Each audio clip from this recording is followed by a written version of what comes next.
ডিমের চপ তো অনেক খেয়েছেন, এইবার ইফতারে একবার এই ডিম পেঁয়াজের চপটা তৈরি করে দেখুন, সঙ্গে সঙ্গেই ইফতার প্লেট ফাঁকা হয়ে যাবে। হ্যালো এভরিওয়ান, আসসালামু আলাইকুম। সবাই কেমন আছেন? আশা করি সবাই আল্লাহর রহমতে সুস্থ আছেন, ভালো আছেন। আলহামদুলিল্লাহ, আমরাও আল্লাহর অশেষ রহমতে ভালো আছি। ইফতারে যদি এরকম ডিম পেঁয়াজের চপ তৈরি করেন তাহলে দেখবেন নিমিষেই প্লেট ফাঁকা হয়ে যাবে। আর এই চপটাকে ডিম পেঁয়াজের পাকোড়াও বলতে পারেন। ডিম পেঁয়াজের পাকোড়া বানানোর জন্য এখানে আমি ফার্স্টে নিয়েছি দুটো ডিম। বিসমিল্লাহ, ডিম দুটোকে আমি কেটে নিয়েছি। এখানে আমি একটা ডিমকে 4 টুকরো করেছি। আপনারা চাইলে 2 টুকরো করেও ডিম দিয়ে এই চপটা বানাতে পারেন, আবার চাইলে আস্ত ডিম দিয়েও এই চপটা তৈরি করতে পারেন। তো ডিমের চপ বানানোর জন্য আমি এখানে নিয়েছি 1 কাপ পরিমাণ পেঁয়াজ কুচি। এখন আমি পেঁয়াজের মধ্যে দিয়ে দিয়েছি হলুদের গুঁড়া 1/2 চা চামচ, লাল মরিচের গুঁড়া 1/2 চা চামচ, আর দিয়েছি চাট মশলা 1/2 চা চামচ। এখন দিয়ে দিলাম কাঁচামরিচ আমি এখানে 4-5টার মতো দিয়েছি।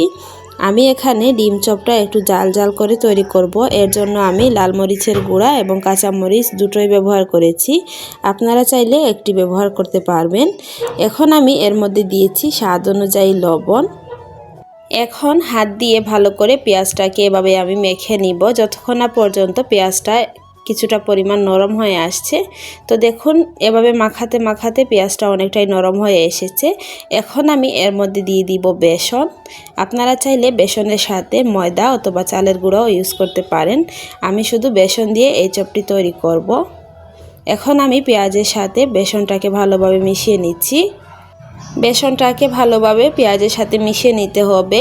এই পর্যায়ে একটু মনে হবে এটা শক্ত শক্ত, কিন্তু এভাবে মিশাতে মিশাতে কিন্তু অনেকটাই সফট হয়ে আসবে। আর যদি মনে করেন মিশানোর পর এটা অনেকটাই শক্ত রয়ে গিয়েছে, তখন অল্প একটু পানি দিয়ে এটাকে সফট করে নিতে পারেন। তো দেখুন, ভালোভাবে আমি মিশিয়ে নিয়েছি। আর এই ডিম পেঁয়াজের চপটা কিন্তু একবার হলেও বাসা ট্রাই করে দেখবেন, খেতে কিন্তু খুবই সুস্বাদু হয়।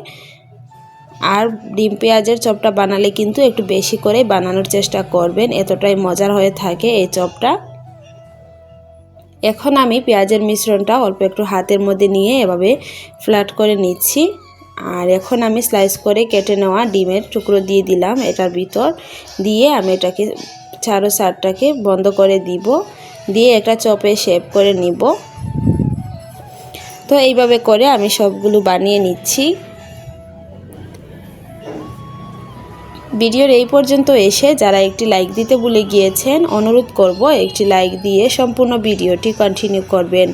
আর আমার চ্যানেলে যদি নতুন হয়ে থাকেন, আমার ভিডিওগুলো যদি আপনাদের কাছে ভালো লাগে, তাহলে প্লিজ আমার চ্যানেলটিকে সাবস্ক্রাইব করে পাশে থাকা বেল আইকনটি অলে প্রেস করে রাখবেন। এতে করে আমি নতুন কোনো ভিডিও আপলোড করার সাথে সাথেই নোটিফিকেশন আপনাদের কাছে পৌঁছে যাবে। তো দেখুন, আমি সবগুলো এভাবে বানিয়ে নিয়েছি। এখন এগুলোকে আমি তেলে ভেজে নিব। আর খুবই সহজেই কিন্তু ঝটপট এই নাস্তাটি ইফতারে আপনারা তৈরি করে নিতে পারবেন। চুলায় একটি ফ্রাই প্যানে আমি তেল হালকা গরম করে নিয়েছি। আর এখন আমি একে একে ডিমের চপগুলো দিয়ে দিচ্ছি। আর তেলটা কতটা গরম করে নিয়েছি আপনারা দেখেই বুঝে নেবেন। তো এইভাবে করে আমি 2-1 মিনিট ভেজে নেব। যখন এক সাইডটা হালকা কালার চলে আসবে তখন আমি চপগুলোকে উল্টিয়ে দিব।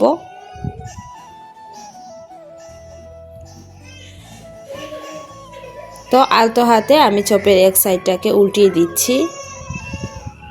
আর এইভাবে করে আমি চপটাকে ব্রাউন কালার করে ভেজে নেব। আর চুলার আঁচটা কমিয়ে আমি চপগুলোকে ভেজে নেব। এতে করে কিন্তু চপগুলো অনেকটাই ক্রিস্পি থাকবে। সবগুলো চপ যখন 2 সাইড থেকে ভাজা হয়ে যাবে তখন আমি চপগুলোকে তেল জড়িয়ে উঠিয়ে নিব। দেখুন, খুবই সুন্দর একটা কালার চলে আসছে। এখন আমি তেল জড়িয়ে চপগুলোকে উঠিয়ে নিব। আমার আজকে এই ডিম চপের রেসিপিটা আপনাদের কাছে কেমন লাগলো প্লিজ কমেন্ট করে জানাবেন। যদি ভালো লাগে তাহলে প্লিজ ফ্রেন্ডস অ্যান্ড ফ্যামিলির সাথে আমার ভিডিওটি শেয়ার করে দিবেন।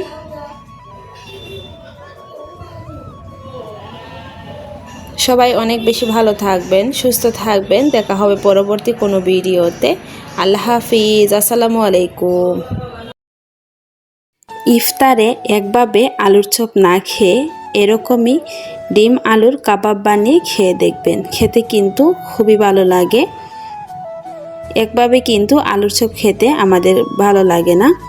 এইভাবে যদি ডিম দিয়ে আর আলু দিয়ে কাবাব বানান তাহলে দেখবেন নিমিষেই ফুরিয়ে যাবে। হ্যালো এভরিওয়ান, আসসালামু আলাইকুম। সবাই কেমন আছেন? আশা করি সবাই আল্লাহর রহমতে সুস্থ আছেন, ভালো আছেন। আলহামদুলিল্লাহ, আমরাও আল্লাহর অশেষ রহমতে ভালো আছি। বিসমিল্লাহ। কাবাব বানানোর জন্য ফার্স্টেই আমি একটি মিক্সিং বলে নিয়ে নিচ্ছি পেঁয়াজ কুচি, আর নিয়েছি 2টা কাঁচামরিচ কুচি, আর নিয়েছি ধনিয়া পাতা কুচি, আর সাথে দিয়ে দিলাম পেঁয়াজের বেরেস্তা। এখানে আমি দিয়েছি লবণ স্বাদ অনুযায়ী, আর দিয়েছি লাল মরিচের গুঁড়া আর চাট মশলা। এখন আমি সবগুলোকে একসাথে মিশিয়ে নিব। এভাবে যদি আলু আর ডিম দিয়ে কাবাব তৈরি করেন দেখবেন বাসার ছোট থেকে বড় সবাই খুবই পছন্দ করবে। আর ইফতারের জন্য বেস্ট একটা আইটেম হবে এই আলু ডিমের কাবাব। তো দেখুন, এখন আমি এখানে সিদ্ধ করে রাখা আলু আমি ম্যাশ করে নিয়েছি। এখন আলুটা দিয়ে ভালোভাবে মিশিয়ে নিব। ভিডিওর এই পর্যন্ত এসে যারা একটি লাইক দিতে ভুলে গিয়েছেন, অনুরোধ করব একটি লাইক দিয়ে সম্পূর্ণ ভিডিওটি কন্টিনিউ করবেন। আর আমার চ্যানেলে যদি নতুন হয়ে থাকেন, আমার ভিডিওগুলো যদি আপনাদের কাছে ভালো লাগে তাহলে প্লিজ আমার চ্যানেলটিকে সাবস্ক্রাইব করে পাশে থাকা বেল আইকনটি অলে প্রেস করে রাখবেন। এতে করে আমি নতুন কোনো ভিডিও আপলোড করার সাথে সাথে নোটিফিকেশন আপনাদের কাছে পৌঁছে যাবে। তো দেখুন, কথা বলতে বলতে আমি আলুটাকে মাখিয়ে নিয়েছি। এখন আমি এখানে একটি ডিম ব্যবহার করব, আর একটি ডিম দিয়ে আমি এখানে 6টা কাবাব বানাবো। তো এর জন্য ডিমটাকে আমি স্লাইস করে কেটে নিয়েছি। এখন আমি কাবাবগুলোকে কুটিং করার জন্য এখানে 1 কাপ পরিমাণ ময়দা পাতলা করে একটা ব্যাটার তৈরি করে নিব। এর জন্য এখানে 1 কাপ পরিমাণ ময়দা দিয়েছি, আর দিয়ে দিলাম 1/2 কাপ পরিমাণ পানি, দিয়ে ভালোভাবে মিশিয়ে নিচ্ছি। এখানে আমি একটা পাতলা টাইপের ব্যাটার তৈরি করব। ভিডিওর মাঝখানে আপনাদের সাথে একটা কথা শেয়ার করতে চাই। ইদানিং অনেকেই আমার চ্যানেলে নতুন বন্ধু হচ্ছেন, আর আমাকে কিন্তু অনেকেই এত নাম্বার সাবস্ক্রাইব করে নিলাম, বন্ধু হয়েছি, আপনি ব্যাগ দিবেন এরকম কমেন্ট করতেছেন। প্লিজ কেউ এরকম কমেন্ট করবেন না। এরকম কমেন্ট করলে কিন্তু ইউটিউব এটাকে স্প্যাম কমেন্টের মধ্যে রাখে, আর এতে করে আপনার চ্যানেলেরও ক্ষতি হবে আর আমার চ্যানেলেরও কিন্তু ক্ষতি হবে। তো প্লিজ সবাই কমিউনিটিতে ছোট করে একটা লেটার রাখবেন, এতে করে আমি বুঝে নিব যে আপনি আমার চ্যানেলে নতুন এসেছেন। তো দেখুন, আমি এখান থেকে কিছুটা আলুর মিশ্রণ হাতে নিয়ে এভাবে চ্যাপটা করে নিয়েছি, আর এখন স্লাইস করে কেটে রাখা ডিমের টুকরো দিয়ে দিলাম, দিয়ে এটাকে আমি কাবাবের শেপ দিয়ে দিব। তো আপনারা চাইলে এটাকে চপের শেপও দিতে পারেন। আমরা যেভাবে আলুর চপ তৈরি করি ঠিক সেভাবেই এই শেপটা দিয়ে নিতে পারেন। আমি এখানে কাবাবের শেপগুলো দিয়ে দিব। এই কাবাবটা খেতে কিন্তু খুবই মজা লাগে, একটু জাল জাল টাইপের থাকে খেতে। আর এখানে কিন্তু আমি 2 ধরনের মরিচ ব্যবহার করেছি, এর জন্য এটা আরও ভালো লাগবে খেতে। আর ইফতারে কিন্তু আমাদের বেগুনি আলুর চপ এইগুলো না হলে চলেই না। এর জন্য এভাবে যদি একবার ডিম দিয়ে আর আলু দিয়ে কাবাব তৈরি করেন দেখবেন নিমিষেই ফুরিয়ে যাবে। তো দেখুন, এখন আমি ময়দার মধ্যে এই কাবাবটা দিয়ে দিলাম, দিয়ে হালকাভাবে ময়দার সাথে কাবাবটা মিশিয়ে নিচ্ছি। এখন আমি কাঁটা চামচের সাহায্যে উঠিয়ে নিব, ময়দাটাকে জড়িয়ে ফেলে দিব। এখন আমি এখানে ব্রেড ক্রাম্বস নিয়েছি, আর এটা আমার বাসায় তৈরি করা ব্রেড ক্রাম্বস। এখন আমি কাবাবটাকে ব্রেড ক্রাম্বসে কোট করে নিব। তো এইভাবে করে আমি সবগুলো কাবাব তৈরি করে নিচ্ছি।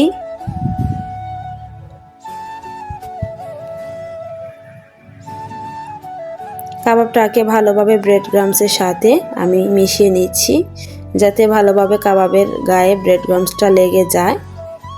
এতে করে কিন্তু কাবাবটা অনেকটাই ক্রিস্পি থাকবে। তো দেখুন মাশাআল্লাহ কতটা সুন্দর হয়েছে। আমি এভাবে করে 6টা কাবাব তৈরি করে নিয়েছি। এখন আমি কাবাবগুলোকে তেলে ভেজে নিব। তো এর জন্য আমি চলে যাচ্ছি চুলায় একটা কড়াইতে আমি আগে থেকে তেলের মধ্যে পেঁয়াজের বেরেস্তা করে নিয়েছিলাম। ওই তেলে আমি কাবাবগুলোকে ভেজে নিব। তো তেলটাকে আমি গরম করে নিয়েছি আর এখন আমি একে একে কাবাবগুলো দিয়ে দিচ্ছি। কাবাবগুলো দিয়ে দেওয়ার পর কিন্তু খুবই তাড়াতাড়ি কাবাবগুলোকে উঠিয়ে দিতে হবে, তা না হলে কিন্তু কাবাবগুলো পুড়ে যাবে, যেহেতু এটাকে আমি ব্রেড ক্রাম্বসে কুট করেছি।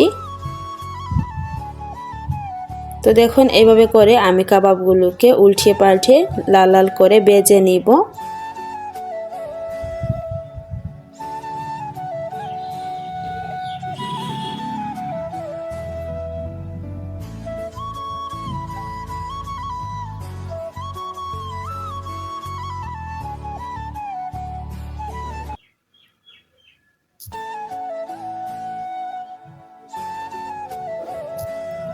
তো কাবাবগুলো আমার ভাজা হয়ে গিয়েছে। এখন আমি কাবাবগুলোকে উঠিয়ে পরিবেশন করে আপনাদেরকে দেখিয়ে দিচ্ছি কাবাবের ভিতরটা কতটা সুন্দর হয়েছে মাশাআল্লাহ। আর খেতেও কিন্তু খুবই সুস্বাদু হয়েছিল। তো এই ছিল আমার আজকের রেসিপি। আপনাদের কাছে কেমন লাগলো প্লিজ কমেন্ট করে জানাবেন। যদি ভালো লাগে তাহলে প্লিজ ফ্রেন্ডস অ্যান্ড ফ্যামিলির সাথে আমার ভিডিওটি শেয়ার করে দিবেন। সবাই অনেক বেশি ভালো থাকবেন, সুস্থ থাকবেন। দেখা হবে পরবর্তী কোনো ভিডিওতে। আল্লাহ হাফিজ, আসসালামু আলাইকুম।